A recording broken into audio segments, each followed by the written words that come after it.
ძალიან მარტივად რა თქმა უნდა ეს ვერ შევაფასებთ ამას, იმიტომ რომ ის პროექტი რაც ადგენილი იქნა ტრამპის ადმინისტრაციის მიერ პრეზიდენტ ზელენსკის და ზოგადად უკრაინის წინაშე, ეს რა თქმა უნდა ისეთი პროექტია სამშვიდობო შეთანხმების, რომელიც აბსოლუტურად მიუღებელია როგორც უკრაინული მხარისთვის, ისევე მთლიანად ევროპისთვის. მკაფიოდ უნდა გვესმოდეს, რომ როცა ვსაუბრობთ უკრაინის უსაფრთხოებაზე, ავტომატურად გულისხმობთ ევროკავშირის და ევროპის უსაფრთხოებაზე. ამიტომ ის თუ რა ტიპის ხელშეკრულება იქნება მიღებული და არის თუ არა ის მიუღებელი უკრაინისთვის, ნიშნავს, რომ ავტომატურად მიუღებელია ევროპისთვის. ამიტომ ამ ეტაპზე მიმდინარეობს იმ მუხლებზე მუშაობა, რომელიც აბსოლუტურად რადიკალურად მიუღებელია როგორც უკრაინისთვის, ასევე ევროპული ძირითადი ქვეყნებისთვის, რა თქმა უნდა, ევროპისთვის, ზოგადად ევროკავშირისთვის ეს ხელშეკრულება განიცდის მნიშვნელოვან სახეცვლილებას. ამ ეტაპზე გარკვეული სამუშაოები უკვე დასრულებულია, მთელი საკითხებზე მიმდინარეობს მუშაობა, უბრალოდ წარდგენილიც არის იმ დასრულებულ პუნქტებზე უკვე ის შედეგები ტრამპის ადმინისტრაციისთვის, უბრალოდ საინტერესო იქნება ახლა რა რეაქცია მოყვება ამას ტრამპის ადმინისტრაციის მხრიდან. აქ ბოლო ინფორმაციაც კი გაჟღერდა, რომ უმეროვი შეხვდა FBI-ის დირექტორს პატელს, ესეც არ ვიცით რეალურად რა შედეგები დასრულდება, რას ემსახურება ეს შეხვედრა, მაგრამ ფაქტია, რომ ინტენსიური დიპლომატიური მოლაპარაკებები მიდის.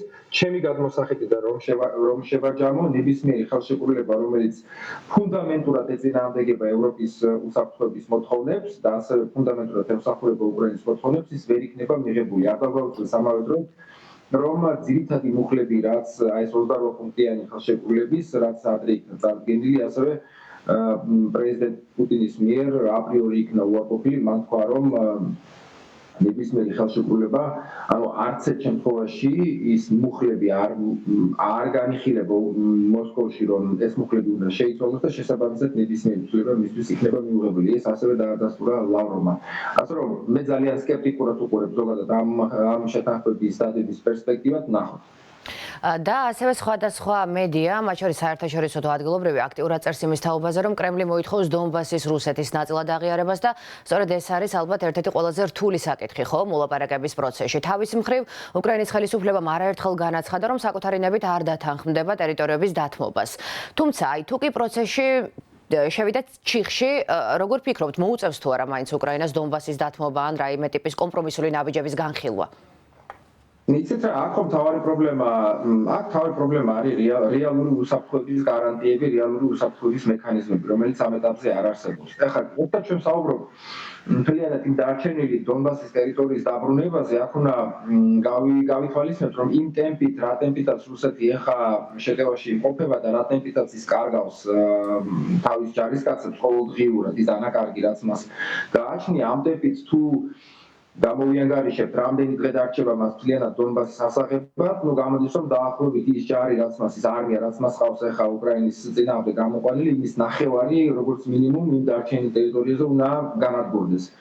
ანუ რეალურად თუ საუბარი იმაზე წავა, რომ ის გამაგრებული ტერიტორიები ახლა რაც დარჩენილია, რომ აესო უფასოდ უბრალოდ ერთი ხელის მოსვლით გადაეცეს რუსეთს, ამის საპირწონედ ბუნებრივია უნდა არსებობდეს ძალიან სერიოზული მყარი პრაქტიკული გარანტია, სადაც ჩართული იქნება უსაფრთხოების გარანტიები, როგორც ევროკავშირის ქვეყნები, ასევე რა თქმა უნდა და პირველ რიგში ამერიკის შეერთებული შტატები. და ამ გარანტიებზე როცა ვსაუბრობთ, ეს არ არის გარანტიები რაღაც ქაღალდზე დაწერილი დაპირებები, ასეთი დაპირებები ჩვენ ბევრი ვიხილეთ. პირველ რიგში 1994 წლის ეს მემორანდუმი, ცნობილი მემორანდუმი, რაც ფარატინა ქაღალდზე რის გამოც უკრაინა პრაქტიკულად განთავისუფლდა ბირთვული შეერაღებისგან, წარმოგიდგენთ ახლა რო ქონოდა უკრაინას ბირთვული შეერაღება, რანაირი როგორ გაბედავდა რუსეთი უკრაინაზე თავდასხმას. ამიტომ ეს ერთგვარი, როგორ გითხრათ, ეს ალტერნატივები ტერიტორიის დათმობა გარანტიების სანაცვლოდ, ეს არის ის რეალურად ის პრობლემა ძირითადი ამ ხელშეკრულების, რაზეც უკრაინა არ თანხმდება და არც ევროპა არ თანხმდება, იმიტომ რომ გასაგებია, როგორც კი პირობითად რაღაც ქაღალდზე დაწერილი რაღაც ზეპირი ფორმალური ყოველგვარი გარანტიების, ყოველგვარი პრაქტიკული მექანიზმების გარეშე თუ რაიმე რაღაც ესეთი ამორფული უსაფრთხოების გარანტიების სანაცვლოდ რუსეთმა მიიღო დონბასი დარჩენილი, და ამას მოყვება მერე უკვე ხელშეკრულებით გათვალისწინებული სხვა პუნქტების ამოქმედება, რასაც ტრამპის ადმინისტრაცია გულისხმობს, ანუ ეკონომიკური ურთიერთობების განახლება რუსეთთან, სანქციების მოხსნა და ევროპასა და რუსეთს შორის ენერგო ვაჭრობის განახლება, რა თქმა უნდა, ეს ავტომატურად ნიშნავს, რომ რუსეთი იგებს როგორც პოლიტიკურად, ასევე ის ეკონომიკურადაც იგებს და ამ ყველაფერს პოლიტიკურ და ეკონომიკურ სიძლიერეს ავტომატურად გამოიყენებს იმისთვის, რომ ხელმეორე შეტევა წამოიწყოს როგორც უკრაინის წინააღმდეგ, ასევე ევროპის წინააღმდეგ. ეს ტყუილები, რუსული ტყუილები, კრემლის მიერ შემუშავებული ტყუილები, მათ შორის ეგრეთ წოდებული სამშვიდობო ჯარების შეყვანა, დემილიტარიზებული ზონა და ასე შემდეგ, ჩვენ ქართველებმა ძალიან კარგად გამოვიარეთ, როგორც ცხინვალის რეგიონში არსებული კონფლიქტის პერიოდიდან მოყოლებული, ასევე აფხაზეთის ტერიტორიაზე 92-93 წლებში, როცა ჯერ გაგრის ხელშეკრულების და მერე სოხუმის ხელშეკრულების დარღვევით რუსეთმა ჩვენ ეთნოწმენდა მოგვიწვა. ასე რომ ეს ყველაფერი ჩვენ ვიცით, ეს იმედია, რომ ძალიან კარგად იციან უკრაინაში, ასევე იმედი ვიქონიებ, რომ ეს ასევე იციან გერმანელებმა, იმიტომ რომ გერმანული დიპლომატია იყო აქტიურად ჩართული ქართულ სამშვიდობო მოლაპარაკებებში მაგ დროს 90-იან წლებში განსაკუთრებით რუსეთთან და იმედია, რომ ამ ესეთ სულელურ შეცდომას, რაც ჩვენ მაშინ ესე დაუშვით 90-იან წლებში, უკვე არც უკრაინელები და არც ევროპელები არ დაუშვებენ. რაც შეეხება არჩევნების ჩატარების საკითხს უკრაინაში, ვოლოდიმირ ზელენსკი ამბობს, რომ მას აქვს როგორც სურვილი, ასევე მზაობაც ამისათვის, თუმცა მხოლოდ იმ შემთხვევაში, თუ კი პროცესის უსაფრთხოებას უზრუნველყოფენ დასავლელი მოკავშირეები.